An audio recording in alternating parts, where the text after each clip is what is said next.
So hello students, कैसे हैं आप सब लोग।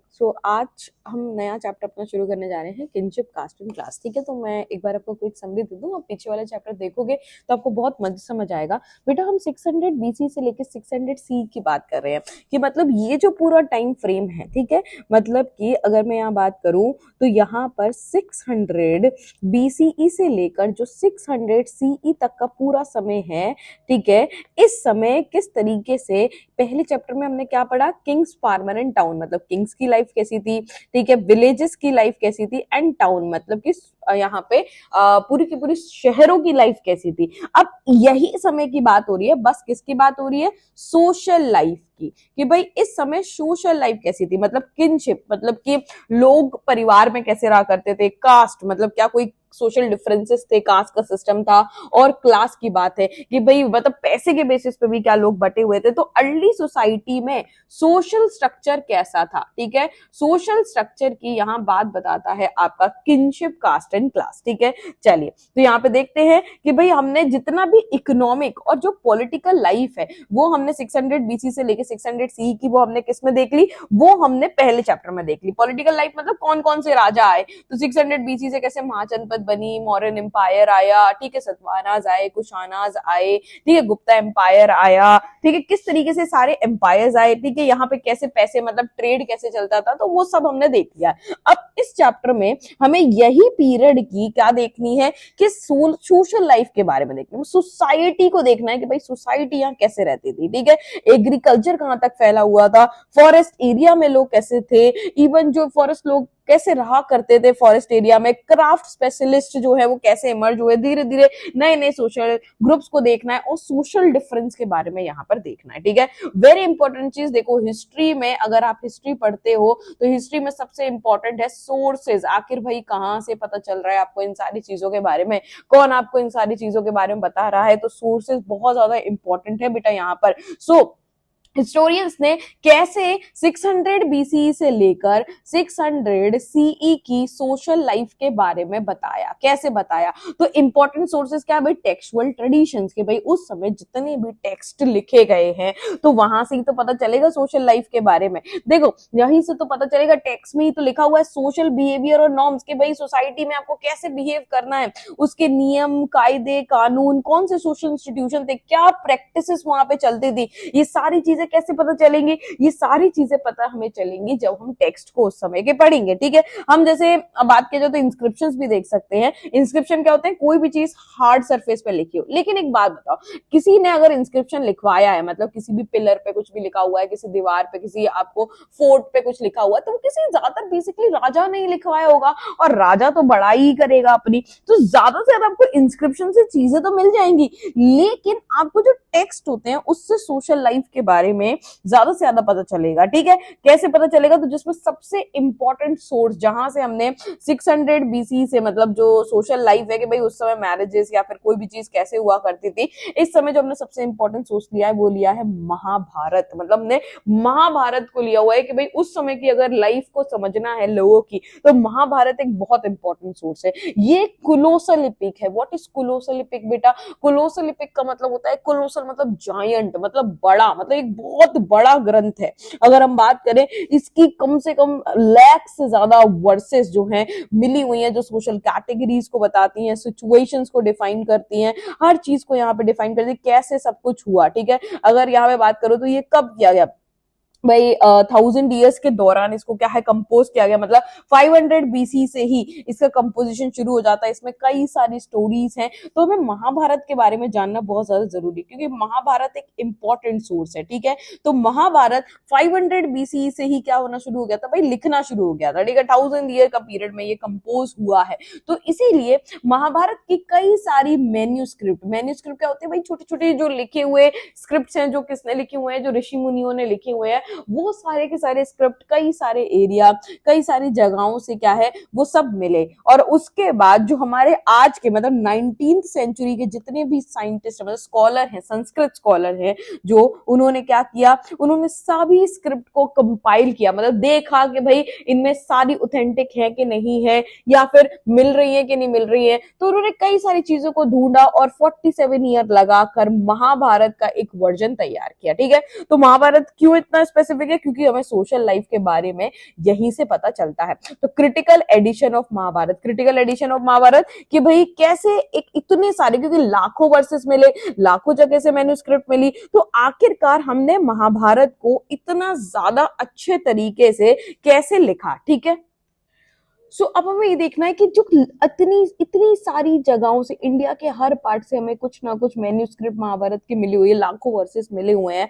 अब उनमें से क्या सही है क्या गलत है, तो उस समय के जितने भी स्कॉलर्स थे, देखो साइंटिस्ट थे 19th सेंचुरी में, क्योंकि तभी एडवांस हो गई थी हमारी टेक्नोलॉजी, तभी हमने सब कुछ को देखा हुआ था। तो उसके बाद जितने भी संस्कृत स्कॉलर थे उन्होंने उसको कंपाइल करने की कोशिश करी, जिसमें किसने, तो यहाँ पर 1919 में किसने, वी.एस. सुखथंकर, ये बहुत बड़े संस्कृतिस्ट थे और इन्होंने अपनी एक पूरी टीम बनाई और इस टीम के साथ इन्होंने क्या किया, इन्होंने महाभारत का एक क्रिटिकल एडिशन बनाना शुरू किया कि भाई उसमें वही एक पूरा स्टोरी फ्रेम करेंगे, क्योंकि अभी तो हमें सिर्फ मैन्युस्क्रिप्ट मिली है, हमें नहीं पता स्टोरी क्या है, हर जगह से कुछ ना कुछ प्लॉट मिला हुआ है। तो एक क्रिटिकल एडिशन बनाया जाएगा भाई, जिसमें एक पूरा सीक्वेंस है, सब कुछ चीज हो। तो इन्होंने इस तरीके से अपने क्या हुआ जिम्मा उठाया और जो टीम है उसने कई सारे मेथड्स को अपनाया, क्योंकि पूरे इंडिया से तमिल में, संस्कृत में, कई सारी भाषाओं में क्या मिले हुए थे, यहाँ टेक्स्ट मिले हुए थे, वर्सेस मिले हुए थे। ठीक है, तो उन्होंने सबको कलेक्ट किया, सबको देखा, तो संस्कृत मैन्युस्क्रिप्ट जो थी वो भी यहाँ मिली हुई थी, वैरायटी ऑफ स्क्रिप्ट यहाँ पे मिली हुई थी। तो उसके बाद हर एक मैन्युस्क्रिप्ट को जो है वो कंपेयर किया गया। ठीक है, अल्टीमेटली एक ऐसी स्टोरी बनाई जो मतलब हर मैन्युस्क्रिप्ट में जिसमें भी अगर जो है सेम स्टोरी दिख रही है तो कॉमन चीज वाली वर्जन को उठाया गया और उसको पब्लिश किया गया और 13,000 पेजेस का, मतलब ये लाखों वर्सेस को 13,000 पेजेस की एक वॉल्यूम में क्या किया गया, कन्वर्ट किया गया। ठीक है, इस प्रोजेक्ट को 47 ईयर्स लगे कंप्लीट होने में। ठीक है, तो यहाँ पर क्या है, सेवरल कॉमन एलिमेंट के, मतलब दो चीजें यहाँ से पता चलती है। तो महाभारत का जो पूरा का पूरा प्रोजेक्ट है वो 47 ईयर में कंप्लीट हुआ। 13,000 पेजेस, मतलब लाखों वर्सेस में से वी.एस. सुखशंकर की टीम ने 13,000 पेजेस का पूरा क्या बनाया, वॉल्यूम बनाया। ठीक है, जब उन्होंने ये बनाया तो उससे उनको दो चीजें यहाँ पर पता चली कि जो संस्कृत स्टोरी है वो हर जगह पे क्या है, एक तरीके से कॉमन दिख रही है। ठीक है, कश्मीर से लेकर, नेपाल से लेकर, केरला से लेकर, तमिलनाडु से लेकर हर जगह। ठीक है, इसीलिए उन्होंने ज्यादातर चीजें कहां से इस्तेमाल करी, संस्कृत। ठीक है, और उसके बाद जो पूरी बुक बनाई उसमें जहां पर भी उन्हें और सारी चीजें, और सारी स्क्रिप्ट अलग अलग जगह से मिली तो उन्होंने उसको भी लिया और उसको लेने के बाद क्या किया, उसको लेने के बाद भाई फुट नोट में, ठीक है, अप्रेंडाइज में उसमें लिख दिया गया कि भाई यहाँ से ये भी चीजें हैं, ये भी चीजें हैं। तो इस तरीके से एक पूरा का पूरा वर्जन जो है वो कंपाइल किया हुआ था। ठीक है, तो यहाँ पर ये पूरी की पूरी प्रोसेस जो है, preliminarily from the text written in Sanskrit, के भाई संस्कृत में ब्राह्मण्स के द्वारा जो टेक्स्ट लिखे गए हैं वहां पर कैसे सोशल हिस्ट्री को बताया गया है। ठीक है, तो इस तरीके से 1920 सेंचुरी में हिस्टोरियन ने पहली बार इस चीज को भी क्या किया, यहाँ पर एक तरीके से एक्सप्लोर किया। ठीक है, उन्होंने टेक्स्ट की फेस वैल्यू पर, मतलब एक तरीके से they tend to take these text as at face value, believing that everything has let down in this text was actually practice. तो उन्होंने जो भी टेक्स्ट में लिखा हुआ है उन्होंने बिलीव किया कि भाई मतलब चलो हम इसको एज इट इज ले लेते हैं कि जो भी लिखा हुआ है वो ऐसा हुआ करता था। और इसी के बेसिस पे क्या की गई है, यहाँ पे सोशल लाइफ पूरी प्रिपेयर की गई है। तो जो भी आप सोशल लाइफ के बारे में पढ़ोगे वो ज्यादा से ज्यादा इसी तरीके से जितने भी हमारे टेक्स्ट हैं उनके बेसिस पर क्या की गई है, यहाँ पर लिखी गई है। ठीक है, चलिए इसको और आगे हम समझते हैं कि भाई आखिरकार ये है क्या। सो किनशिप एंड मैरिजेस, तो सबसे पहले भाई आपका चैप्टर क्या है, किनशिप, कास्ट एंड क्लास। ठीक है, ये आपका चैप्टर है किनशिप, कास्ट एंड क्लास। तो इसमें अगर हम बात करें तो किनशिप का मतलब क्या है, मैरिजेस, मतलब एक तरीके से आपकी किन का मतलब कहते हैं कुल होता है, मतलब रिलेटिव्स में मैरिजेस की बात की गई है। किस तरीके से सोशल लाइफ में क्या होता है, तो भाई सोसाइटी कैसे चल रही है, रिलेटिव कैसे है, मैरिजेस कैसे हो रही है, चीजें कैसे हो रही है। कास्ट की बात चलेगी, सोशल डिफरेंसेस कास्ट के बेसिस पे थे, और क्लास की बात। ठीक है, सो किनशिप एंड मैरिजेस देखते हैं। देखिए हमने 3 पार्ट में इस चैप्टर को डिवाइड किया है। तो सबसे पहले हमें किनशिप देखते हैं हम कि किनशिप का मतलब क्या है। सबसे पहले किन का मतलब क्या होता है, पहले ये वर्ड जो है वो बहुत ज्यादा आता है, मतलब एक तरीके से आप रिलेटिव्स कह सकते हैं, आपका कुल कह सकते हैं, रिश्तेदारी कह सकते हैं। तो संस्कृत टर्म है एक कुल। ठीक है, कुल का मतलब क्या होता है कि आपकी फैमिली जो है, ठीक है, जब आप किन फोक्स मतलब कि आपके रिश्तेदारों का जो लार्ज नेटवर्क है उसको नति कहते हैं, और वंशा लीनिएज, मतलब पूरा का पूरा जो आपका वंश है। ठीक है, सो वहीं से किन देन आता है, आपका शब्द आता है, ठीक है, मैरिजेस, ठीक है, कैसे हुआ करती थी। तो देखो सोशल लाइफ में बेटा क्या आता है, सोशल लाइफ में आता है कि भाई उस समय लोग कैसे बटे हुए थे, मतलब मैरिजेस कैसे किया करते थे, यही उनकी सोशल लाइफ है, कैसे कास्ट में बटे हुए थे, किस तरीके से जिया करते थे अपनी लाइफ को, ये सब चीजें आती है, ठीक है। तो उस समय अगर हम फैमिलीज का डिस्कशन करें तो जो फैमिली लाइफ है, मतलब एक तरीके से हम बहुत ज्यादा टेकन फॉर ग्रांटेड लेते हैं, लेकिन अगर आप देखेंगे कि हर इंसान जो है कि that not all families are identical, हर फैमिली आइडेंटिकल नहीं होती, हर फैमिली में यूनिक मेंबर होते हैं, हर किसी का जो रिलेशनशिप्स है वो बिल्कुल अलग होते हैं, ठीक है। पीपल जो सेम फैमिली से बिलोंग करते हैं उनकी एक जैसे फूड हैबिट्स होती हैं, ठीक है, और जो दूसरी फैमिली से बिलोंग करते हैं उनकी अलग फूड हैबिट्स होती हैं, हर कास्ट की अपनी फूड हैबिट्स होती है।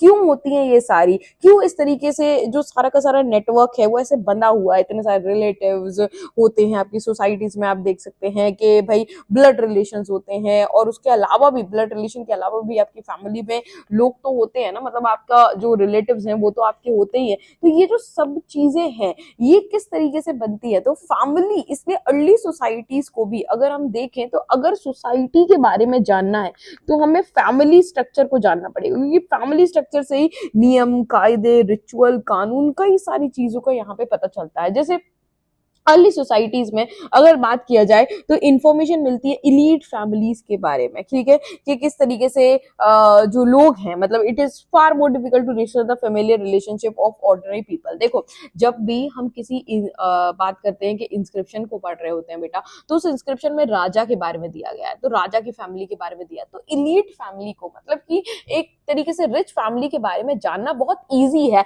As compare to ordinary family, कि भाई ऑर्डिनरी फैमिली के बारे में कौन लिखेगा। तो इसीलिए हिस्टोरियंस ने कुछ बुक्स के थ्रू ये पूरी की पूरी हिस्ट्री को जो है वो शेप देने की कोशिश किया। तो पहला टॉपिक क्या है, किनशिप है। किनशिप का मतलब क्या है कि भाई रिश्तेदारी, मैरिजेस, ये सब चीजें।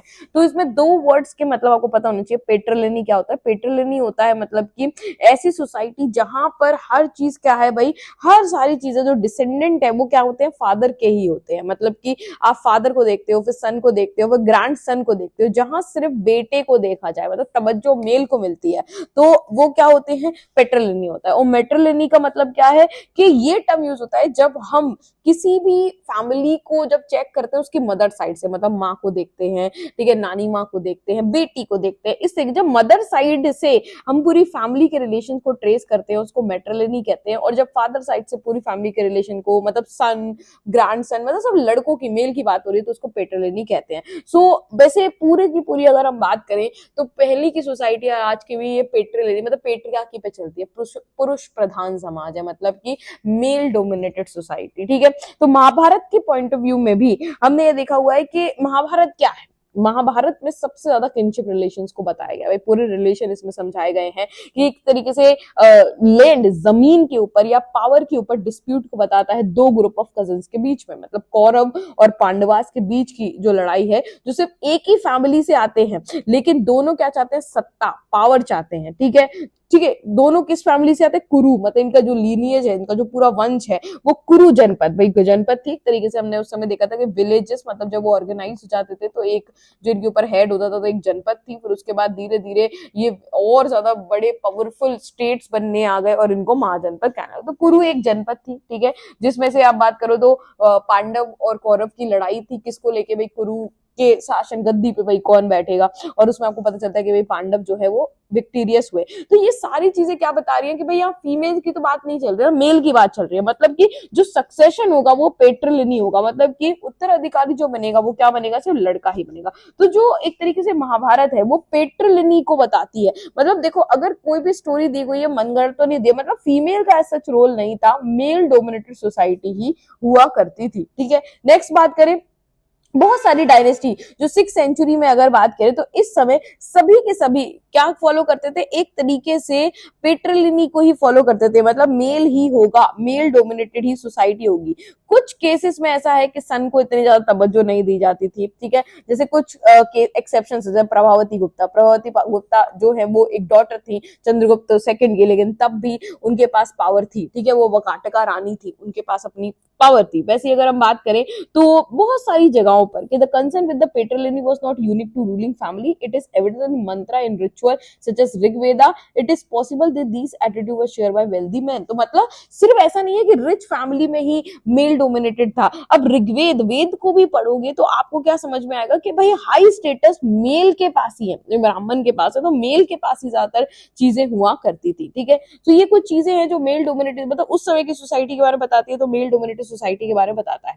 फिर अगर हम सोसाइटी की बात कर रहे हैं तो सबसे पहले हमने डोमिनेशन देख लिया कि भाई सोसाइटी में चलती किसकी थी, तो आपने देखा पेट्रिलिनी थी, मतलब मेल की चलती थी। दूसरी चीज भाई सोसाइटी में बॉन्ड्स किसके थ्रू बन रहे हैं, मैरिजेस के थ्रू। तो यहाँ पर रूल्स ऑफ मैरिजेस, कई सारे रूल्स होते थे मैरिज के। जैसे अगर बात करें टाइप ऑफ मैरिज में, सबसे पहले एंडोगेमी हम देखें। एंडोगेमी मतलब क्या अपने ग्रुप कास्ट या फिर आप अपने किन के अंदर मतलब कुल के अंदर जब आप शादी कर रहे हो तो उसको एंडोगेमी कहा जाता था। और एक्सोगेमी का मतलब है अपनी यूनिट के, मतलब अपना जो कुल है, अपनी यूनिट है, उसके बाहर अगर शादी हो रही है। ठीक है, पोलीगेमी का मतलब क्या है कि एक मेल जिसकी कई सारी वाइफ्स हैं, और पोलियंड्री का मतलब एक वाइफ जिसकी कई सारे हस्बैंड है। अब ये सोशल लाइफ के बारे में हमने महाभारत से ही तो जाना है, क्योंकि महाभारत में ही तो हमने देखा था कि जो द्रौपदी थी उनके 5 पति थे। तो ये सब सोशल लाइफ हम महाभारत से ही देखते हैं। रूल्स ऑफ मैरिजेस की बात करें तो अगर हम बात करें तो पेट्रिलिनियस था, मतलब कि सन सबसे जरूरी होते थे। ठीक है, डॉटर को एक तरीके से अलग तरीके से देखा जाता था, मतलब सन और डॉटर को अलग तरीके से देखा जाता। सन जो है वो अब उत्तराधिकारी होगा,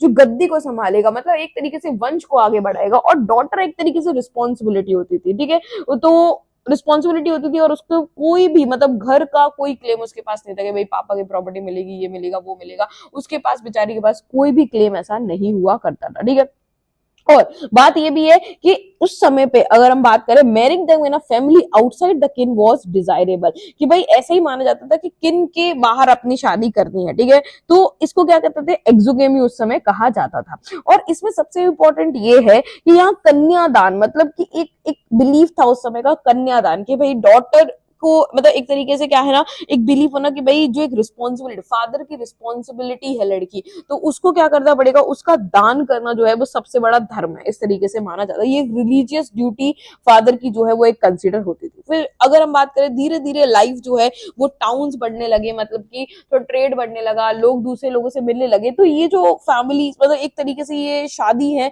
वो एक चेंज हो गया, मतलब पूरा का पूरा कॉन्सेप्ट जो है वो यहाँ से चेंज हो गया। मतलब एक तरीके से बहुत सारे चैलेंजेस यहाँ पर देखे गए, मतलब ब्राह्मण्स को ये समझ में आया कि क्योंकि जो है व्यापार हो रहा है, बाहर के लोग आ रहे हैं, तो एक रिलीजन को बदल रहे हैं, इसीलिए उन्होंने फिर 500 बीसी से कुछ नॉर्म्स सेट कर दिए कि भाई ये सारे नॉर्म्स जो है वो फॉलो करने पड़ेंगे। क्या हुआ कि भाई पहले नॉर्म्स थे कि भाई आपको अपने किन के बाहर ही शादी करनी है, मतलब अपने जो आप कह सकते हैं कि कुल है, मतलब एक तरीके से अपनी यूनिट है उसके बाहर आपको शादी करनी है। धीरे धीरे क्या हो गया, आउटसाइड किन का मतलब ऐसा समझ लिया गया कि इंटर कास्ट मैरिजेस कर सकते हैं। तो क्या हुआ, बाहर के जो भी लोग आते थे, मतलब कि कोई व्यापारी बाहर से आया तो मतलब शादी हो गई, उसने यहाँ पे शादी कर ली, तो ब्राह्मण्स को ये चीज ऐसा लग रही थी कि भाई इस तरीके से सोसाइटी खराब हो रही है और सोसाइटी में लॉ नहीं है। तो 500 बीसी में संस्कृत टेक्स्ट कुछ लिखे गए, जैसे हम किसको क्या कहते हैं, धर्म शास्त्र और धर्म सूत्रास को जो है मतलब शास्त्र और सूत्रास को यहाँ पर लिखा गया। और आपको मनुस्मृति जिसमें से एक इंपॉर्टेंट वर्क देखने को मिलता है जो 200 बीसी से 200 सी के, जिसमें लीगल कोड ऑफ कंडक्ट लिखे गए कि किस तरीके से यहाँ पर जो लोग हैं सोसाइटी में चलेंगे, मतलब ऐसे ही आप किसी से भी शादी नहीं कर सकते। कई सारे रूल्स, कई सारे रेगुलेशन यहाँ पे क्या है बनाए गए। ठीक है, ब्राह्मण्स जो थे उन्होंने मतलब अब कैसे मानेगा कोई भी रूल, ऐसे तो कोई भी रूल को नहीं मानेगा, तो उन रूल्स को ओबे कराने के लिए कई सारी चीजों को यहाँ पर जो है वो किया। जैसे अगर हम बात करें तो ब्राह्मण्स ने इन सब में यही लिख दिया कि भाई सोशल रिलेशंस कैसे किस तरीके से यहाँ पर हर रीजन के हिसाब से अलग अलग होते हैं, और लोगों को क्या करना है, लोगों को यहाँ पर अपने किस तरीके से कोड ऑफ कंडक्ट जो है फॉलो करने हैं। ठीक है, सो धर्मशास्त्र और धर्मसूत्रा में 8 तरीके की मैरिज को रिकॉग्नाइज किया गया, जिसमें से 4 तरीके की मैरिज को क्या बताया गया, गुड बताया गया, मतलब ये अच्छी मैरिज है, ये कर सकते हैं। ठीक है, अब गोत्र वुमन, ठीक है, अब जब हम सोसाइटी की बात कर ही रहे हैं और हमने यहाँ पे मैरिजेस की बात करी, ठीक है, इसमें अगर हम बात करें तो हमने यहाँ पर किन की बात करी कि भाई कुल की बात करी। अब गोत्र भी एक स्पेसिफिक चीज, मतलब वुमन के लिए, क्योंकि पेट्रिलिनी थी तो वुमन को एक अलग तरीके से, मतलब कि कन्यादान क्यों किया जा रहा है, क्योंकि एक वुमन जो है वो रिस्पॉन्सिबिलिटी है, और वुमन ही, मतलब बहुत ही एक तरीके से देखी जाती थी वुमन के लिए गोत्र सबसे ज्यादा इंपॉर्टेंट था, क्योंकि ये ब्राह्मणिकल प्रैक्टिसेस में मतलब 1000 BC से एक चीज चली आ रही थी जिसको हमने गोत्र दिया। गोत्र का मतलब क्या होता है कि हर गोत्र, मतलब कि जैसे अगर हम बात करें तो हिंदुइज्म में 7 सप्त ऋषि हैं, 7 बड़े संत हैं, और इन संतों के ही वंशज, तो मतलब सात्र गो सबसे पहले बनी गई, फिर धीरे धीरे जो है ये भी सब डिवीजन हो गई। तो हर एक गोत्र जो है वो हर एक वैदिक शीर के नाम पे है, मतलब जो एक वैदिक हमारा गुरु है, जो संत है, उनके नाम पे जो है वो गोत्र है, और जो भी भाई उस गुरु से भाई निकले हुए हैं वो सब उसके डिसेंडेंट कहे जाते हैं, एक तरीके से, इस तरीके से। तो वुमन को हमेशा एक्सपेक्ट किया जाता था कि उसकी जो शादी है वो दूसरे गोत्र में ही हो, मतलब सेम गोत्र में वुमन मैरिज जो है वो नहीं कर सकती थी। इस तरीके से यहाँ पर क्या होता था कि जो हस्बैंड है वो हमेशा क्या होगा, वो अलग गोत्र से ही यहाँ पर होगा, तभी शादी जो है वो पॉसिबल होगी, और गोत्र बहुत इंपॉर्टेंट हुआ करती थी, ठीक है। लेकिन सतवाहनास रूलर थोड़े से जो इसमें क्या है, जैसे बहुत सारे सतवाहना रूलर है वो इसका एक्सेप्शन है, क्योंकि उन्होंने सेम गोत्र में ही शादी यहाँ पे की हुई है। जो गोत्राज है, जैसे बहुत सारे ऋषि उनके नाम पे, जैसे ऋषि गौतम, ऋषि वशिष्ठ, इनके नाम पे ही पूरी मतलब गोत्र जो है वो यहाँ पर बनी हुई है, ठीक है। नेक्स्ट अगर बात करें तो क्या इंपॉर्टेंट होती थी मदर्स, तो अगर हम बात करें तो सतवाहनास जो जितने भी रूलर थे वो क्या करते थे, वो अपना जो नाम है वो अपने मदर के नाम पे जो है वो रखा करते थे, जैसे गौतमी पुत्र सतकर्णी, ठीक है, इस तरीके से। तो सतवाहनास में एक जो वुमन है, मतलब मदर है, उसको बहुत ज्यादा तवज्जो दी जाती थी, लेकिन फिर भी जो राजा बनता था वो कौन होता, वो पेट्रनी बेसिस ही होता था, मतलब सन ही जो है वो राजगद्दी संभालेगा। अब किनशिप कंप्लीट, मतलब किनशिप का मतलब क्या है, रिश्तेदारी, मैरिजेस, किस तरीके से गोत्र सिस्टम हुआ करता था, ये सारी चीजें। नेक्स्ट टॉपिक है आपका कास्ट। कास्ट क्या है, मतलब सोशल डिफरेंसेस, क्या सोसाइटी में सोशल डिफरेंस भाई एग्जिस्ट करते थे। तो अब हम यहाँ पर देखेंगे कि हाँ, सोसाइटी में सोशल डिफरेंस तो एग्जिस्ट करते थे। कैसे करते थे, तो यहाँ कास्ट का जो सिस्टम है वो एक तरीके से बहुत ज्यादा आ गया। कैसे, अब देखो शुरुआती काल में क्या होता था, वर्ण थे, 4 वर्ण में पूरी सोसाइटी बटी हुई थी। ये 4 वर्ण कौन से हैं, सबसे ऊपर भाई जैसे ब्राह्मण है, फिर है क्षत्रिय, फिर है वैश्य, और फिर कौन है, शूद्रा। लेकिन ये जो वर्ण थे वो काम के अकॉर्डिंग डिवाइडेड थे, मतलब कि अगर आपको वेद पढ़ना आता है, अगर आपको वेद पढ़ने में इंटरेस्ट है, अगर आप संस्कृत पढ़ लेते हो, ठीक है, अगर आप यज्ञ कर लेते हो तो आप ब्राह्मण हो। लेकिन अगर आपके बेटे को क्या है भाई, कोई काम नहीं आता, तो वो शूद्र बनेगा। और अगर शूद्र में कोई है जिसको क्या आता है, एक तरीके से उसको राजपाट चलाना है, ये सब, तो वो क्या बन जाएगा, वो क्षत्रिय बन जाएगा। तो यहाँ पे जो 4 वर्ण है, मतलब ब्राह्मण, क्षत्रिय, वैश्य और शूद्र, ये 4 वर्ण पहले काम के अकॉर्डिंग थे, लेकिन बाद में इनको क्या कर दिया गया, ये कास्ट के अकॉर्डिंग, मतलब ये एक तरीके से आपके बर्थ के अकॉर्डिंग होगा कि भाई जो ब्राह्मण है वो फिर ब्राह्मण ही रहेगा, उसका बेटा भी ब्राह्मण रहेगा। तो ये इस तरीके से सिस्टम जो है वो बहुत ज्यादा रिजिड हो गया। तो अगर हम बात करें, ये जो कास्ट टर्म है वो कहां से आया है, तो ये जो कास्ट टर्म है ये एक हायरार्की को बताता है, एक सोशल ऑर्डर को बताता है, मतलब एक तरीके से जो जिस कास्ट में आएगा वो उससे उसकी सोशल ऑर्डर तय हो जाएगा कि वो ऊपर है या नीचे है। तो जिससे सोशल डिफरेंसेस उस समय की सोसाइटी में दिखते हैं। और ये कहां से पता चलता है, तो ये ऑर्डर लिखा हुआ है धर्मसूत्रास और धर्मशास्त्रा में, ठीक है। ब्राह्मण को जो है वो सबसे हाई रैंक पे रखा गया है, ठीक है।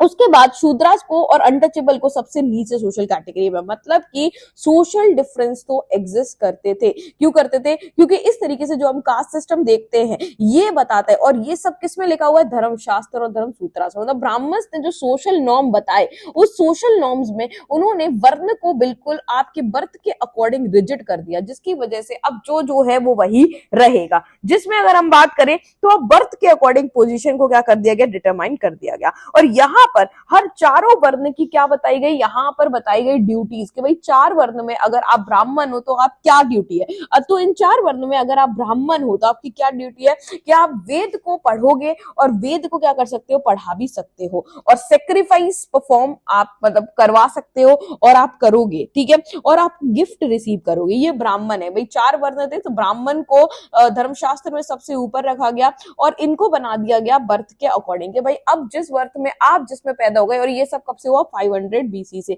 लेकिन बेटा 500 बीसी के पहले ऐसा कोई सिस्टम नहीं था। उससे पहले ब्राह्मण आप तभी बनोगे, मतलब ये सिर्फ एक वर्ण होता था, एक सोशल ऑर्डर में आप डिवाइड कर दिया था। मतलब जैसे आप डिवाइड कर देते हो कि भाई अगर आप मेडिकल पढ़ोगे तो डॉक्टर बन जाओगे, तो भाई अगर आप वेद पढ़ोगे तो ब्राह्मण बन जाओगे, अगर आप या राजपाट चला रहे हो तो क्षत्रिय बन जाओगे, ठीक है, और अगर आप ट्रेड कर रहे हो तो आप वैश्य बन जाओगे, कुछ नहीं कर रहे हो सबको सर्व कर रहे हो तो शूद्र बन जाओगे।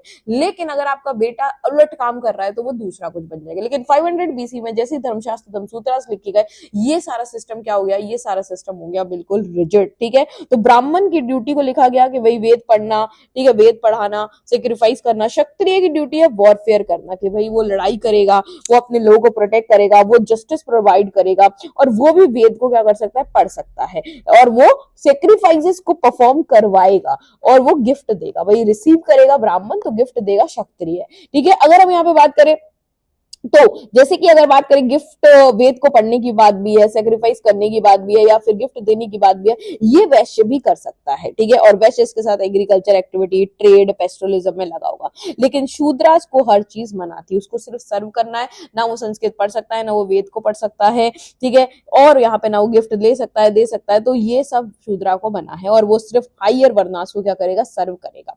तो अब ये क्यों मानेगा कोई, पहले के जो वर्ण सिस्टम था उसको इसलिए माना जाता था क्योंकि वो काम के अकॉर्डिंग था। भाई जो जिसको जो काम आता है, जो उसके लाते उसके अकॉर्डिंग वो बन जाएगा। लेकिन इन चीजों को अब मानेगा क्यों, तो ब्राह्मण्स की कुछ 3 स्ट्रैटेजीज उन्होंने अपनाई इन पूरा नॉर्म्स को अपनाने के लिए। पहली चीज उन्होंने क्या की, उन्होंने ये पूरे सिस्टम को डिवाइन ऑर्डर कह दिया कि भाई ये भगवान के द्वारा बनाया गया है, अब तो फॉलो करना पड़ेगा। तो देखो यार, भगवान एक तरीके से, देखो भगवान से कनेक्शन बहुत जरूरी है, लेकिन यहाँ पर क्या किया गया, उसी समय से भगवान का डर भी एक बहुत बड़ी बात है कि भाई अगर सच बात है, अगर भगवान ने ये चीज कर दी है तो ये तो माननी पड़ेगी। तो ब्राह्मण ने पहली स्ट्रैटेजी कि भाई ये वर्ण सिस्टम अब बर्थ के अकॉर्डिंग होगा, और ये क्यों होगा, तो ये ब्राह्मण ने पहली स्ट्रैटेजी अपनाई कि भाई सब कुछ डिवाइन ऑर्डर है। लेकिन और दूसरी स्ट्रैटेजी, अगर लोग तब भी नहीं मान रहे हैं, तो उस समय लोग राजा को सबसे ज्यादा रिस्पेक्ट करते थे, तो किंग्स को एडवाइस किया गया कि वो अपने किंगडम्स में इन नॉर्म्स को फॉलो करना शुरू कर दे। और तीसरी चीज ये क्या कर दिया गया,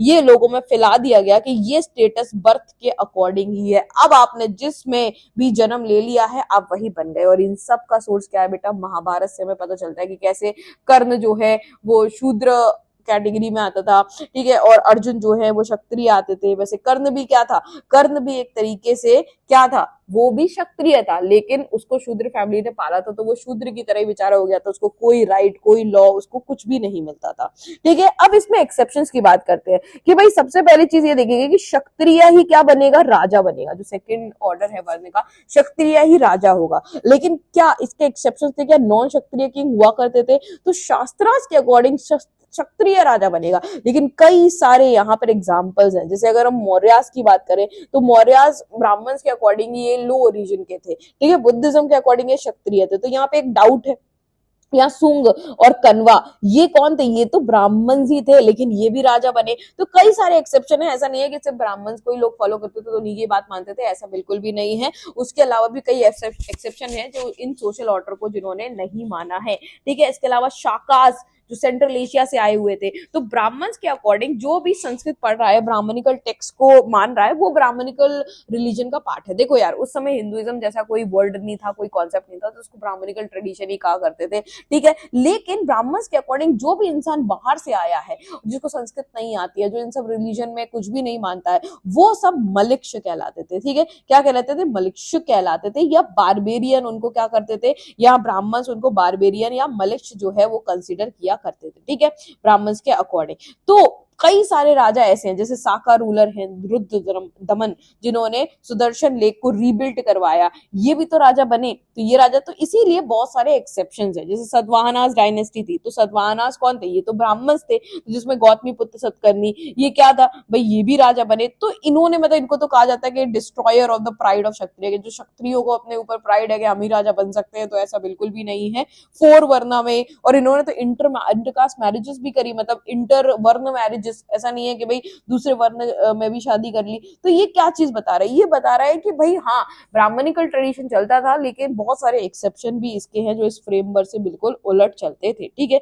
यहाँ पर नेक्स्ट बात करें कि धीरे धीरे फिर ये वर्ण जो है वो और रिजिड होते गए सोसाइटी में, और यहीं से जाति का कॉन्सेप्ट भी बेटा आया। मतलब क्या है, जो भी इन चार वर्णों में, मतलब अगर देखो, अगर कोई वेद वेद पढ़ रहा है, या फिर अगर बात करोगे कि कोई कुछ भी टीच कर रहा है, तो वो क्या बन गया, वो एक तरीके से ब्राह्मण बन गया। जो भी राजपाट कर रहा है वो कौन बन गया, क्षत्रिय बन गया। वो ट्रेड कर रहा है, एग्रीकल्चर का वैश्य बन गया, शूद्र। लेकिन अब कुछ लोग ऐसे थे जो इन कैटेगरी में फिट ही नहीं हो पा रहे थे, तो उनके लिए और सोशल कैटेगरीज बनाई गई। तब जाति, ब्राह्मणिकल थ्योरी के अकॉर्डिंग जाति इसका इन्वेंशन हो जाता है। और ये जाति क्या है भाई, जाति में कोई नंबर नहीं था कि भाई चार ही होगी, वर्ण तो चार होते थे, पर जाति में कोई रेस्ट्रिक्शन नहीं था, कितने भी हो सकते थे। तो जो भी लोग वर्ण में फिट नहीं होते थे उनके लिए जाति का कॉन्सेप्ट आया, और ये आज तक सबसे खराब कॉन्सेप्ट आया, क्योंकि ये जातियों ने ही पूरी सोसाइटी को बिगाड़ के रख दिया। ठीक है, तो ब्राह्मणिकल अथॉरिटीज के अकॉर्डिंग कोई भी लोग जो फॉरेस्ट में रह रहे हैं उनको निषाद, वो निषाद कहलाएंगे।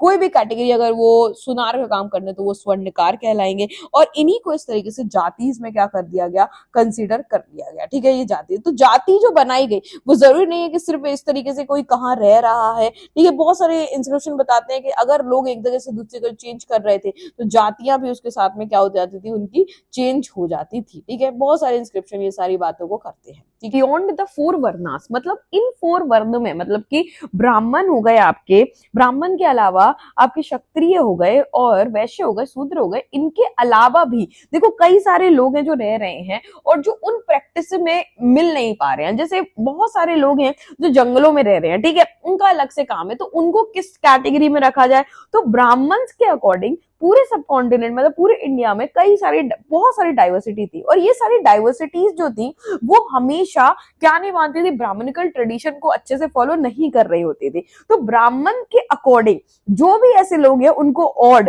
अनसिविलाइज्ड और इवन एनिमल लाइक जो है वो समझा जाता था। जैसे जो फॉरेस्ट ड्वेलर है भाई, जो फॉरेस्ट में रहने वाला इंसान है, हंटिंग और गैदरिंग वो कर रहा है, अभी चारों वर्ण में से किसी वर्ण में ऐसा फिट नहीं हो रहा है, ठीक है, लेकिन तब भी वो अपना सब्सिस्टेंस लगा रहे हैं। तो ऐसे लोगों को ऑड, अनसिविलाइज्ड और इवन एनिमल लाइक जो है वो ट्रीट किया जाता था। ब्राह्मण्स के आइडिया में वो इस टाइप के लोग हुआ करते थे। जैसे एक कैटेगरी इसमें बनाई गई थी निषाद, और इस निषाद कैटेगरी से कौन आता था, एकलव्य जो है वो आता था। ठीक है, निषाद कैटेगरी बनाई गई कि भाई ये वो लोग हैं जो इन चार वर्णों में फिट नहीं हो रहे हैं। ठीक है, और ब्राह्मण्स के अकॉर्डिंग जो भी इन चार वर्ण के बाहर है, तो मैंने क्या कहा, जो भी इन चार वर्ण के बाहर है वो ब्राह्मण के अकॉर्डिंग ऑड है, अनसिविलाइज है, इवन एनिमल लाइक है। जैसे इंडिया में अगर जो फॉरेस्ट में रह रहा है वो निषाद। और इसके अलावा अगर कोई व्यक्ति नॉन संस्कृतिक लैंग्वेज बोलता है, मतलब जो संस्कृत नहीं बोलता है और इवन वो बाहर से आया हुआ है, तो उसको भी क्या कहेंगे, उसको भी यहाँ पे ब्राह्मण्स ने कैटेगरी दे दी, उसको भी क्या कह दिया, मलिच्छ कह दिया। और अगर कोई बाहर से व्यक्ति आ रहा है तो उसको क्या कह दिया, बारबेरियन। ठीक है, क्या कह दिया, बारबेरियन यहाँ पे कह दिया। ठीक है, अब इस फोर वर्ण के बाहर भी बहुत सारे सबऑर्डिनेट थे, मतलब बहुत सारे लोग थे भाई जिनकी कॉन्फ्लिक्ट चल रही है। ब्राह्मण जो है सिर्फ उन्हीं पीपल को जो क्या मानते थे, सिर्फ चार वर्ण के अंदर मान रहे हैं और उन्हीं को ड्यूटीज दे रहे हैं जो सांस्कृतिक ट्रेडिशन को फॉलो कर रहा है, मतलब जो संस्कृत भाषा को जानता है, संस्कृत ट्रेडिशन को फॉलो कर रहा है, ब्राह्मणिकल आइडियाज पे चल रहा है, धर्मशास्त्र धर्मसूत्रास पे चल रहा है। इसके अलावा जो भी इसके बाहर है भाई वो कौन है, वो ऑड है, अनसिविलाइज्ड है, या फिर वो क्या है भाई, जैसे उनको फॉरेस्ट ड्वेलर को निषाद कैटेगरी दी गई, मलिच्छ कह दिया गया, इस तरीके से। तो इसी में ब्राह्मण्स कुछ पीपल को इस सिस्टम से और आउटसाइड जो है बिल्कुल छोटा, बिल्कुल नीचे माना करते थे, जिसकी वजह से कई सारा सोशल डिफरेंस हमें देखने को मिलता है।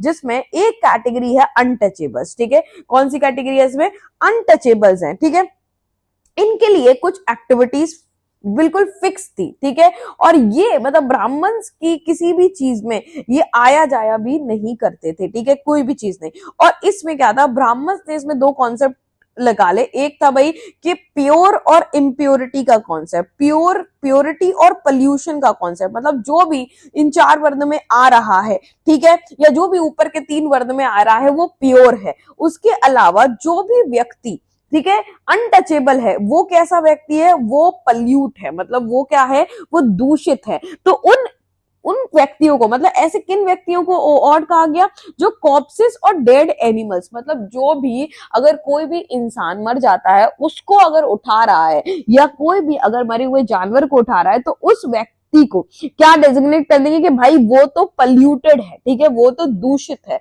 और वो उसको क्या कैटेगरी में रखा गया, चंडालास, उसको क्या बोला गया, उसमें चंडालास यहाँ पर उसको बोला गया और उसको मतलब पल्यूट कहा गया। इवन मनुस्मृति, मतलब ये भी एक तरीके का आपका धर्मशास्त्र है, तो मनुस्मृति जो लीगल ड्यूटीज, मतलब उस समय की अगर बात की जाए तो एक जो लीगल ड्यूटीज बताने वाला टेक्स्ट था जो ऋषि मनु ने उस समय लिखा गया, मनुस्मृति, इसमें तो चंडालास की ड्यूटी भी लिखी गई है कि भाई उन्हें विलेज के आउटसाइड रहना पड़ेगा, जो यूटेंसिल, जो बर्तन लोगों ने छोड़ दिए उन बर्तनों में ही खाना पड़ेगा, जो डेड था उसके कपड़े पहनने पड़ेंगे, और आयरन के ऑर्नामेंट ही वो इंसान पहनेगा, ठीक है, वो विलेज में नहीं आ सकता, और रात में तो खासकर सिटी और विलेज में आ ही नहीं सकता। उसे मतलब जो भी बॉडी, भाई किसी भी इंसान का अगर कोई रिलेटिव नहीं है और वो मर जाता तो उसको एग्जीक्यूट करने का काम भी इसी व्यक्ति का होगा। और इस बात को मोहर लगी जब एक बार Chinese Buddhist monk Faxian 5th century में जब आए, तो उन्होंने भी लाइन लिखी, जैसे अनटचेबल करके उन्होंने जो है वो वर्ड लिखा कि भाई इंडिया में क्या हो रहा है कि भाई कुछ लोग हैं जिनको अनटचेबल कहा जाता है, और अगर उनको सड़कों पे आना है तो उनको ताली बजा के आना पड़ेगा, ठीक है, लोग उनको देखने से मना करते थे।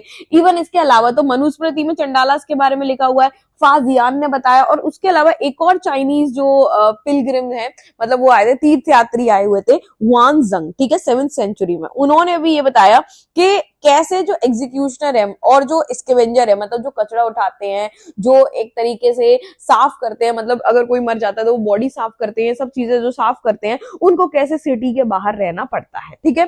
तो यहाँ पर कई सारी बातें हैं जो चंडालास के बारे में बताई गई कि किस तरीके से सोशल रियलिटी उस समय कितनी हार्ड थी और चंडालास को किस प्रकार से जो है वो रहना पड़ता था, ठीक है।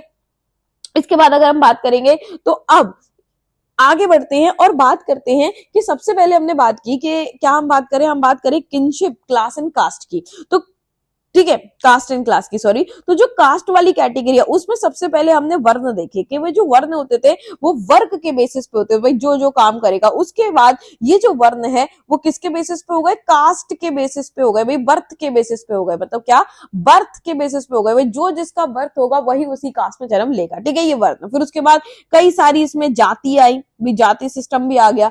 अब ये तो एक तरीके का सोशल डिफरेंस है, लेकिन क्या सोशल डिफरेंस बर्थ के अलावा भी, ये क्या है, बर्थ के बेसिस का सोशल डिफरेंस हो गया, मतलब अब क्या है कि बर्थ के अलावा भी क्या सोशल डिफरेंसेस था, क्या इंसानों के उस समय भेदभाव होता था, तो यस, रिसोर्सेस, किसके पास कितनी रिसोर्सेस है और किसका क्या सोसाइटी में स्टेटस है, इसके बेसिस पर भी क्या होता था, बहुत ज्यादा जो डिफरेंस है वो उस समय की सोसाइटी में होता था। जैसे अगर बात किया जाए तो सोसाइटी में हम देखेंगे कई सारे लोग रह रहे हैं, स्लेव्स रह रहे हैं, लैंडलेस एग्रीकल्चर लेबर रह रहे हैं, हंटर्स रह रहे हैं, फिश फोक रह रहे हैं, पेस्टोलिस्ट रह रहे हैं, चरवाहे जिनको कहते हैं हम, पीजेंट्स रह रहे हैं, विलेज हेडमैन रह रहे हैं, क्राफ्ट पर्सन रह रहे हैं, मर्चेंट किंग, ये सब जो है वो सोसाइटी में रह रहे हैं। और देखो अगर किंग है तो बहुत पैसा है, मर्चेंट है तो पैसा है, भाई लैंडलेस लेबरर है तो उसके पास तो पैसा ही नहीं है, तो ये तो एक, भाई सोचो, ये तो पैसे के बेसिस पे, मनी के बेसिस पे, या किसके पास कितनी रिसोर्सेस है उसके बेसिस पर ये सोशल डिफरेंस हो गया ना। तो सिर्फ सोशल डिफरेंस, समाज में डिफरेंस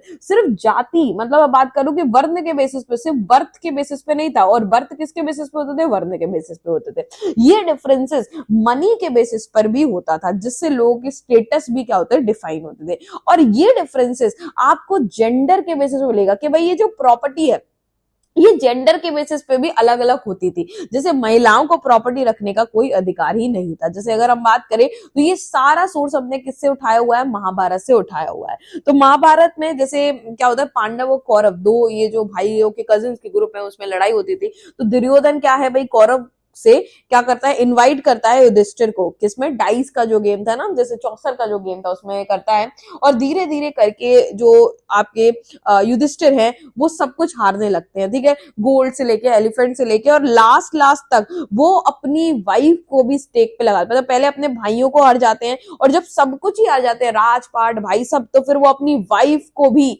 क्या कर देते हैं, स्टेक पे लगा देते हैं और उसको भी हार जाते हैं। तो इसका मतलब क्या है, ये कहानी ये बताती है कि उस समय जो मैन था वो पावरफुल हुआ करता था, प्रॉपर्टिकल अधिकार सब कुछ किसके पास हुआ करता था, मैन के पास ही हुआ करता था। तो मैन का स्टेटस सोसाइटी में हाई था, ठीक है।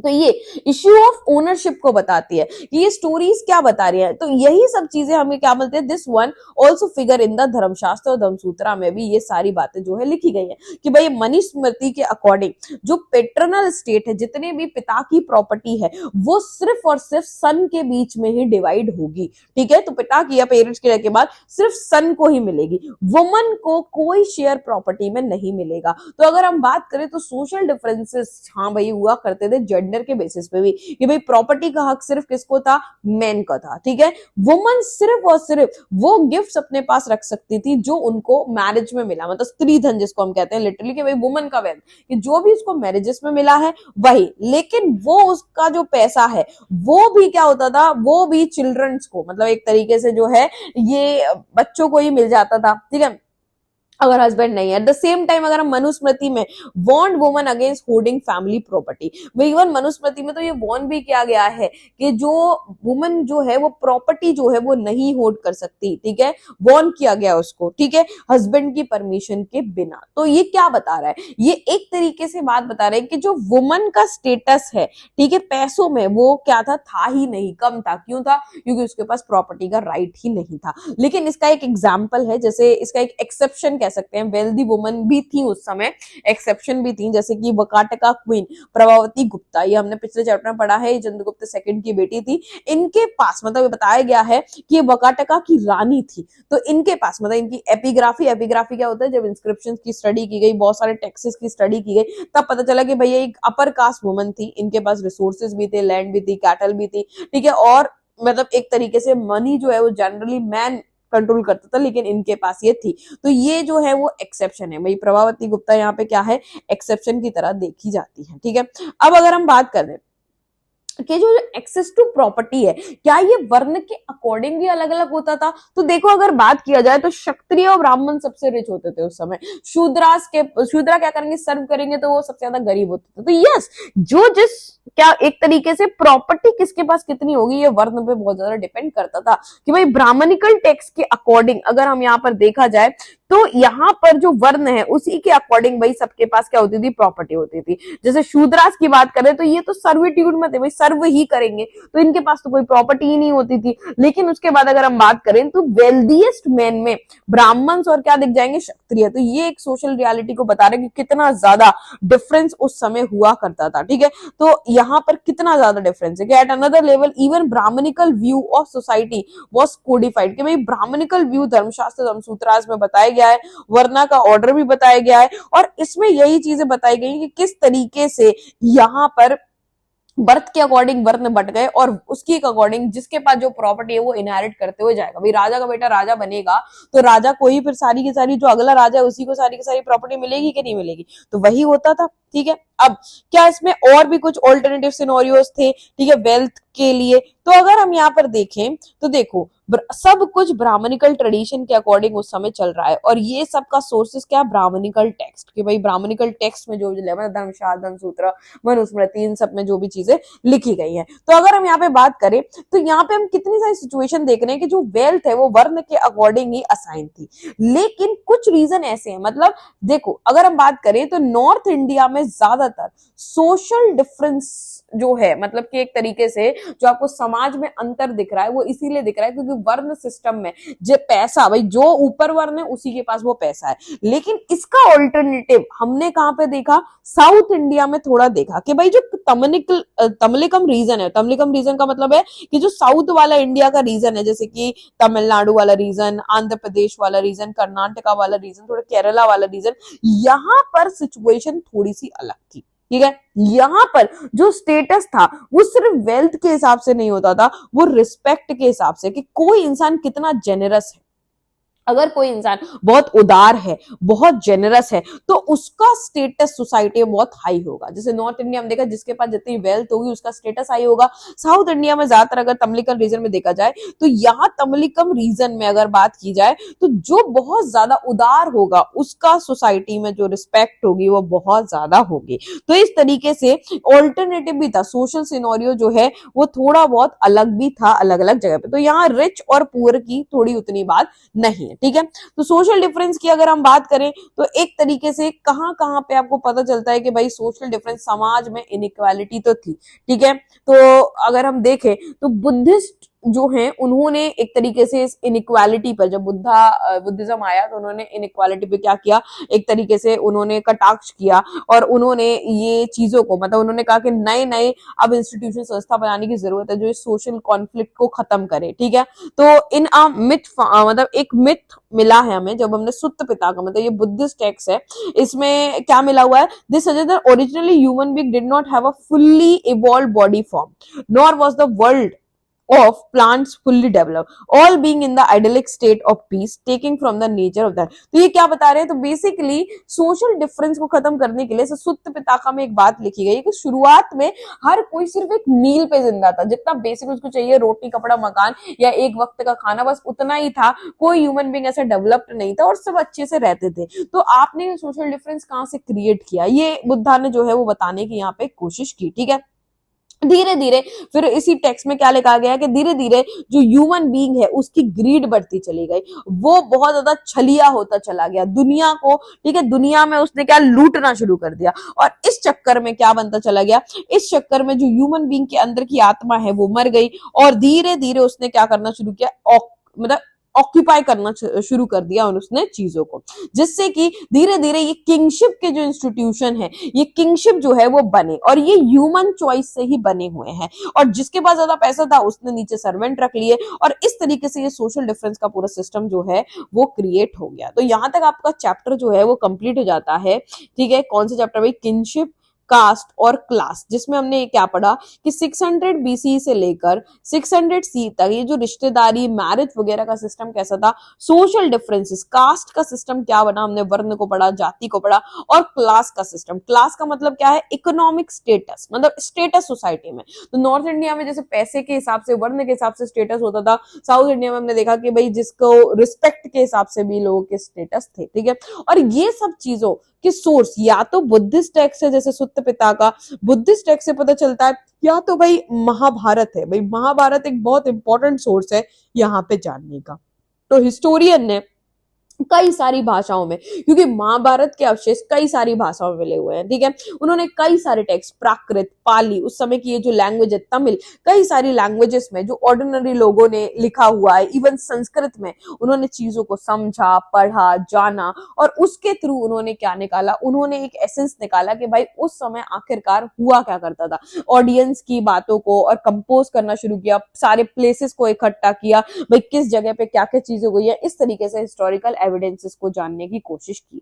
अगर लैंग्वेज की बात करें हम तो कई सारे महाभारत के वर्जन मिले हैं, ठीक है, लेकिन संस्कृत वाला जो है वो हर जगह से सिमिलर कहानियां मिली हुई है, इसलिए हमने, और वेद प्रशस्ति संस्कृत में लिखी गई, इसलिए संस्कृत को हमने यहाँ पे उठा के देखा। हिस्टोरियन ने ये जितना भी कंटेंट मिला ना, ये जितने भी, मतलब कहीं कहीं कहानियां मिली, कहीं कहीं फैक्ट मिले, तो इन सब चीजों को जो कंटेंट है उसको दो बड़ी कैटेगरीज में यहाँ पे बांट दिया था, ठीक है। जिस मतलब कहानी जैसे द्रौपदी ने क्या किया, कृष्ण वहां पर आए, जो जो कहानियां थी उसको नरेटिव वाले सेक्शन में रखा गया और जहां से मतलब सोशल नॉर्म्स के बारे में पता चल रहा है कि भाई हाँ ब्राह्मण शूद्रा को नीचे रखते थे, ठीक है, ये सारी चीजें डिक्टेटिव, ठीक है, डिडेक्टिव में रखी गई, ठीक है। ऐसे सेक्शंस अलग अलग बनाए गए, इवन महाभारत में भी ऐसे सेक्शंस रखे गए जिससे क्या हो, बिल्कुल क्लियर हो कि भाई स्टोरी क्या है, फैक्ट्स उसमें क्या है। तो इस तरीके से हिस्टोरियंस ने ये चीज को पढ़ा। अगर ऑथर की बात करें कि भाई ये जो महाभारत टेक्स्ट है वो किसने लिखा, तो इसका कोई एक आंसर नहीं है, कई सारी स्टोरीज हैं। जैसे ओरिजिनल स्टोरी जो है वो ऐसा कहा जाता है कि जो चेरिएटर बार्ड था, मतलब एक तरीके से महाभारत का जब युद्ध हो रहा था तो वहां पर क्या था, वहां पर एक सारथी था, तो उसको, जिसको ठीक है, जिसको सूतास कहा जाता था, वो क्या किया, वो क्षत्रियों के साथ बैटलफील्ड में था, तो उसने वहां पे ये पोम को लिखा हुआ है। देन अगर हम बात करें तो 5th सेंचुरी में ब्राह्मण्स ने, ठीक है, ऐसा सोचा कि भाई वो राइटिंग को मतलब क्या किया है, उसको लिखा जाए, ठीक है। कई जगहों पे लिखा हुआ है कि लॉर्ड गणेशा ने यहाँ पे क्या किया था, लिखा हुआ था, ठीक है, कि जो वेद व्यास जी थे उन्होंने डिक्टेट किया और लॉर्ड गणेशा ने इस कहानी को जो है वो पूरा का पूरा लिखा। तो कई सारी बातें, कई सारी चीजें हैं कि भाई किस तरीके से लिखा गया पूरा का पूरा टेक्स्ट, सब कुछ इसमें